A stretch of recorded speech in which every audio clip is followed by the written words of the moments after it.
Oh, Billy Bob Thornton. Lord Jesus, my neck hurts. Hoo-wee. How you guys doing? I'm doing well. I hope you're doing well. Hello, everybody. We are on another. I wanted to say like both of those at the same time, but whatever. We're on a new episode of Gunboxing, right? But we're not unboxing a gun. It's not a new gun. I've had this gun for about a year. We're not unboxing anything. What we're doing is that we're actually going over my finished duty rifle. As in, like, this is like, if things go south, as they possibly could in the future, this is the rifle I'm going to grab. Because I will bet my life on this rifle. Just like yeah, just sit there right there. Just like I bet my life on this Glock right here. This Glock, I've shot a bunch of rounds to this thing. I will bet my life on it. This rifle, I will bet my life on this rifle because I've shot so many rounds to this rifle and it just ran flawlessly. No problems whatsoever. So, without further ado, let me introduce to you my rifle, the Ragnarok. I call it Ragnarok because the name Ragnarok is right there. So let's go over this together, from tip to butt. You feel me? So first off, we got this. The sunlight is just ruining this shot. We got this muzzle device right here. I don't know who made this muzzle device. I don't know. I got it at a gun show for $20. But what this muzzle device does is that it keeps it flat shooting so that there's a lot less felt recoil. So instead of it jumping up like this every time, which ARs don't really shoot up like that, but you know, it's even flatter than an already flat shooting AR. You know, that given the because of the ports right here for the concussive forces pushes it down. Very flat shooter. Next we got the front sight, which is a front backup sight. As you'll notice, it's angled to the side because, like the kids these days playing Call of Duty, you can aim down the main sight, which is the red dot on this. We'll get to that in a moment. You can also tilt the rifle to the side and use the backup sights in case, like, you know, this gets damaged or the battery dies or something like that. I got backup sights just in case. Next, we have the flashlight. The flashlight is honestly cheap Chinese garbage. I'm not gonna lie to you, but I needed a flashlight, and I didn't feel like paying $100 and something for a light. Okay, I'm just not gonna do that. Like some of these lights are like $200. I'm not doing that. So it's just a Chinese light that has a little button right here that is zip tied to the rail, and it has 3 modes. It has, what is that? That's soft. Is that soft light? Yeah, and then strobe light, and then hard light. So the only downside is that you have to cycle through all of the modes every time you turn it off. So if you want to stay on hard light mode, too bad. You've got to cycle through soft light and strobe light to jump back to hard light. But, you know, in like a home defense situation, a home invasion situation, you're going to be doing that for the most part. You're not going to have the light on the entire time. Like you're in a night raid hunting down Decepticons or something. But for the, you know, when I'll get to it, but for the price point that we have here, this is a pretty sweet deal, okay? But next, we got the foregrip right here. This is a Magpul, I forget what this is called, but it's it says MVG? MVE? Something like that. I'll put it over here. It's a Magpul foregrip that costs like $20, I think, $25. It gets the job done. I mean, Magpul, you're always gonna, you can rely on Magpul for basically anything. Maybe a little overpriced, but it'll get the job done. And you could either C-clamp it like this, like I do, like, you know, the really sexy Chads do, or you can, you know, do it this way, which is just, you know, it just screams that you don't have any success with women. So, anyway, next up, we'll come back to the sling. Next up, we have the sight. This red dot right here. Now, this red dot, there's an interesting story behind this red dot. This red dot is a SIG Romeo 5. Now, hold your tongue. Anyone who owns a gun, hold your tongue. I know it doesn't look like a Sig Romeo 5. So what this is that this is basically the Sig Romeo 5 in everything but name. Because what this is that this is the same red dot, but instead of buying it through Sig, I bought it through the Chinese factory that makes it. Okay, basically I cut out the middleman, which is Sig, right? Because Sig makes the Sig Romeo and Juliet budget optics. They're made in China, so it's the same. This is the same thing. It's like, I'm not even going to get into an analogy, but basically this is the same site, just not without the Sig branding. It's a Siley T10, if you're interested in this, because what this does is that it's a very solid, red dot, on top of the fact that it has a shake awake feature, which means you can leave it on, leave it like laying up against your wall, and the sight will turn off. But the moment you pick it up, it wakes up and it's ready to go. Like the moment it senses any movement, it just wakes up, right? But it's not gonna, turn on if like a table shakes or something like that. But any sizable any sizable movement will turn the sight on. So that's great for like, bump in the night, like there's a bunch of masked thugs about to break into my house kind of setup. Yeah, this is great for that. And the battery lasts for like years, dude. Like you put a battery in here, it's gonna last for like 10 to 15 years. So next up, we already did the sight. Next up, we're gonna talk about the entire upper receiver and barrel and hand guard, or whatever this is called. So this upper was made by a local business here in Tennessee called Ragnarok Tactical. That's why the Ragnarok is on here, and I named it Ragnarok because there's a business here called Ragnarok Tactical, and they had a pretty decent deal on this upper. It doesn't have a dust cover or a forward assist, but I've never used a forward assist in my entire life when it came to the two ARs that I own. And the dust cover is that's just to keep it kind of sleek right here. That's one less thing to snag. Even though this could snag on there too, this rear sight, but I may change that later. We'll see. But yeah, it keeps it nice and sleek. I'll have another project coming up soon that won't have a dust cover either, but we're gonna stay quiet about that one. But it's a great upper. Ran flawlessly.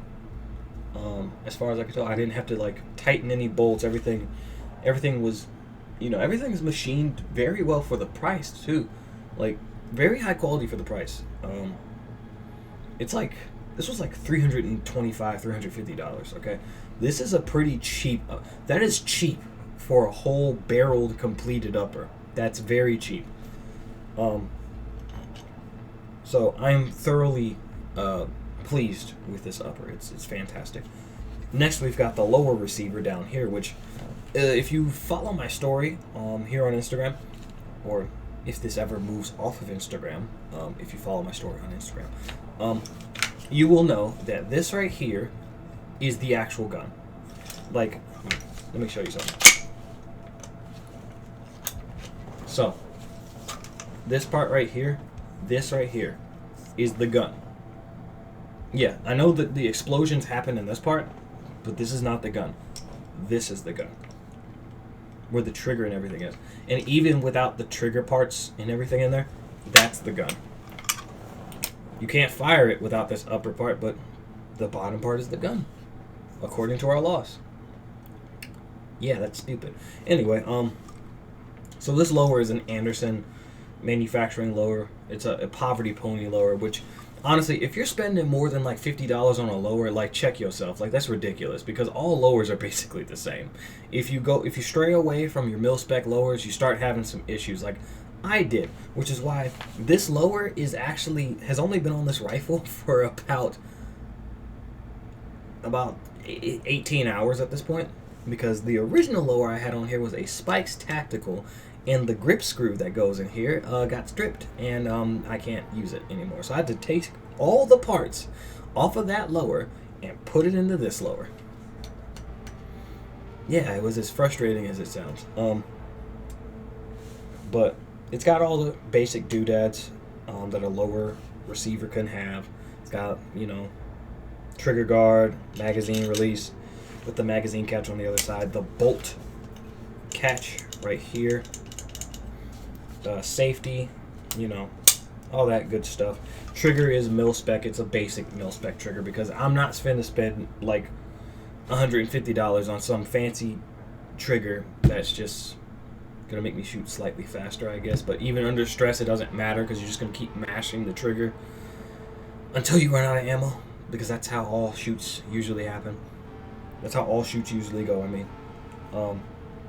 Next, we've got the grip right here. This is the Magpul MOE K2. This is their second mid-tier like grip. It doesn't have the rubberized like, you know, sides, which are really comfortable if you've ever felt them. But it's got a compartment in the bottom, so you can open up this compartment and you can put like some Skittles or M&Ms in there if you want to. I put earplugs in there just in case. You never know. Next, we've got the buffer tube, which this is a buffer tube that I got from a small business out in California called Outdoor Sports USA. I just wanted a splash of color somewhere on this rifle, so that's where I put it. It's a mil-spec buffer tube. There's nothing special about it. But interestingly enough, the buffer inside is also blue, so that's cool. Gross. Next, we've got the stock, which is a Magpul MOE SL. Now, if you've ever played Call of Duty Modern Warfare 2019, you've probably seen on the M4 where they got this. They have a stock that has like this big cheek area on here that's like massive, right? Yeah, this is the slimmer version of that, because the one that has the big cheek area, the cheek rest, costs like $130, and I'm not paying for that. But it's a great stock. It's done everything I needed to do. It has a nice cheek area for you to rest your cheek on while you're aiming. You can adjust it so that it can be longer for taller shooters or shorter for shorter shooters. All that good stuff. But stock is nice quality. Also, fun fact, watch this. If you ever need to chamber your rifle very quickly, you could just, yeah. I don't know why it's like that, but you can just do that. Anyway, next it has a QD point right here where you can plug in your QD point for your sling, which we're going to talk about next. This sling is a really cheap $20 sling I got from like what was that place? Academy Sports. I'm going to replace it. I have my replacement sling thing right here. This replacement sling by Tac 6, which what I need is a QD sling for QD point for the rail, but I don't have one yet. But this one does the trick for right now. It keeps it held up. I'm just having some trouble training with it. Insert struggle footage here. I feel like this is a little too short, but we'll adjust it later. This is gonna be loud. Watch.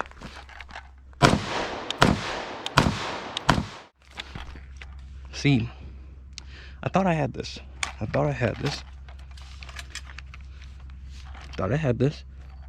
This is too tight. See, this is why you need to practice, because this strap right here, I'm just finding out this strap like this doesn't work.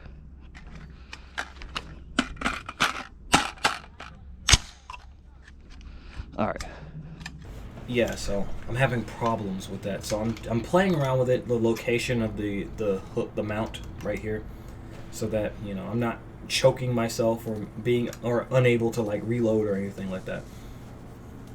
But it's got a nice little bungee right here so that the rifle doesn't, like, you know, take you with it if it like catches some slack and then falls. So it's got some bungee right here.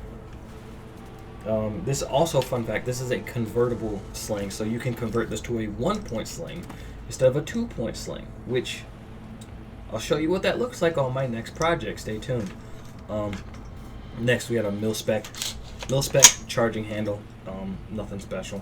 You just pull the tab, yank it, and then let it go, and it goes home, and then there you go. You got a round in the chamber. And that's basically it. Well, there's a little Magpul hand stop. Oh my god, there's a Magpul hand stop right here. That's just a, you know, in case I don't know. I'd never put my hand up this far because that's just uncomfortable. My hand feels nice and right at home right here, but yeah, that's just in case, you know, somebody else uses it and I don't want them accidentally putting their hand all the way past that and their hand is now in danger. So that's my rifle, the Ragnarok. Now, here's the fun part, the price. The price of this this rifle. The price of this rifle is actually pretty budget oriented. I'm gonna do the math after this. I'm gonna name a bunch of like prices that I remember these things being at, and I'll tally them up, and hopefully that's around the price that I actually paid for this. I don't remember. I don't keep receipts for these things. So we got this muzzle device for $20. We got the backup sights for like $30. We got the flashlight for $45. What's that, like? Yeah, it's whatever. It's like $95, I think. The red dot for $100, so $195. This upper receiver, handguard, barrel, and well, actually, this didn't come with the bolt carrier, so yeah. But the upper receiver and barrel and handguard were $350. Then the bolt carrier was $70. The lower receiver was $50. The lower parts kit was $50. The grip was $35. $35 for this version of the grip, I believe. The buffer tube was $40. With the buffer spring and the buffer in and of itself. The buffer system was $40. The staff, wow. The stock was, you won't believe this, but it was $79, $80. Bonkers, I know. But the sling was $20. So, editing Phaelus, go ahead and tally that up and let the people at home know how much that cost. Yeah, that's how much it cost. Which, in all honesty, I don't know the price right now, but I can tell you that is a pretty sweet deal for the kind of rifle I have here. A fully kitted out rifle that has a flashlight, 2 sets of sights, a muzzle device that keeps it flat shooting, even though your squad mates are gonna hate you for shooting this next to them, but it's a flat shooting rifle. It's got some decent furniture on here, and a little splash of blue on there. So yeah, for the price, not to mention this red dot right here, like, come on, this red dot is really good. But this setup being this price is a steal, because most rifles are like, mid-tier rifles are like $1,200. And then like Smith & Wesson and Ruger, they sell their ARs for like $600.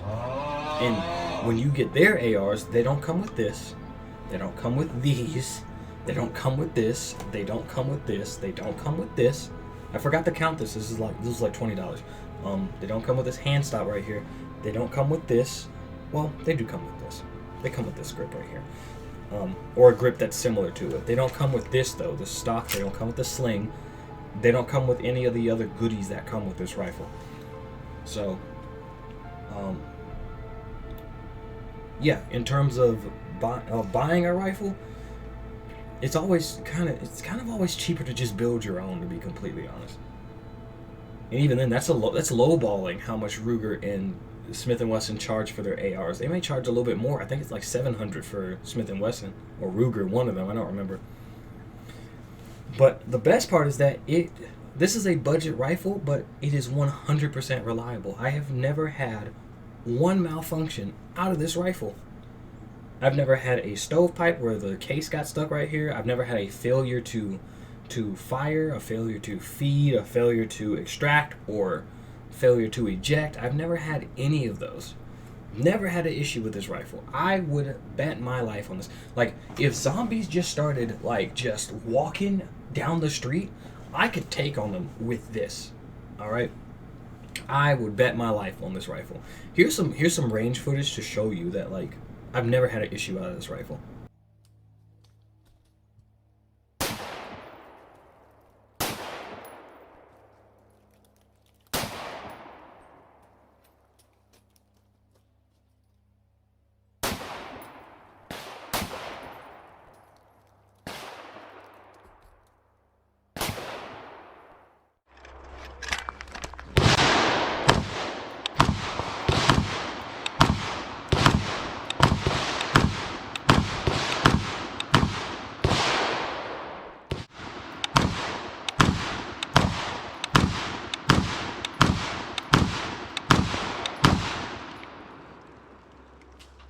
I love the smell of gunpowder in the afternoon. And on top of that, it's a pretty decent sized rifle. It's a decent weight to this rifle. It's not like really heavy. And then when it's fully loaded, it's still not very heavy. Where's the magazine? Like, let me do this off camera. Yeah, like with the magazine in, this is not a heavy rifle. That's the great thing about it. It's not heavy. I have to weigh this to see how much it weighs, but this isn't a heavy rifle. It's a pretty lightweight rifle. Because a lot of people like to get the best tech and the best attachments and the best furniture and all that, and then it ends up weighing like 30 pounds at the end of the day once it's fully loaded. I've gathered that this entire package with the magazine inserted weighs about like 15 pounds at most. Yeah, it's lightweight. It's 100% reliable. Haven't had one failure on this rifle. And it's cheap. It's pretty cheap. And then the best part is I assembled this myself. As in, bought all the separate parts and put it together myself. You could tell I put it together myself because there's damage on the lower receiver right there from when I hammered in this pin. But yeah, this is a rifle I built myself. Bought all the parts, brought them together, and assembled them like Thanos did with the Infinity Stones. I don't know why that was the analogy I wanted to use, but that's the one I used, so we're keeping it. But yeah, my next project will also be a weapon that I have assembled, and we'll just wait on that one. But yeah, I'm going to close this out with a little bit more range footage to show you that this is a fantastic rifle, especially for the price is a fantastic rifle. And yeah, you should all own a rifle of some kind, because you never know. Ask the people of Kennesaw, Georgia, how great it is there. How they don't really have any crime because they're all, forced to own rifles of some kind of firearm. So yeah, I will see you guys next time when my next project is ready to go. After this 40 round splurt, or whatever, if this works, I'm gonna buy like 16 of these. I gotta adjust this strap.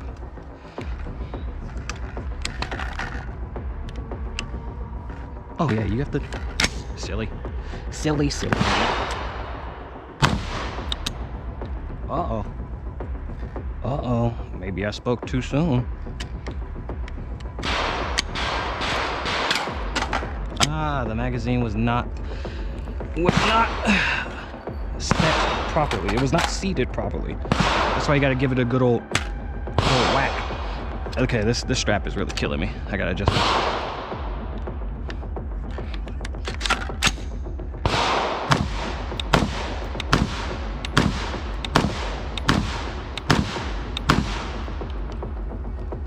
Okay, cool. Probably gonna buy these magazines. All right, let's get it.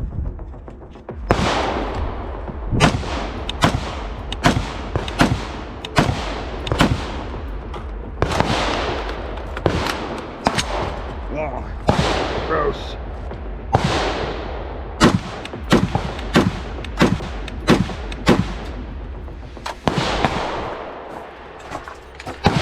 See? That was just gross. The entire run, gross. The whole thing, gross. Just gross.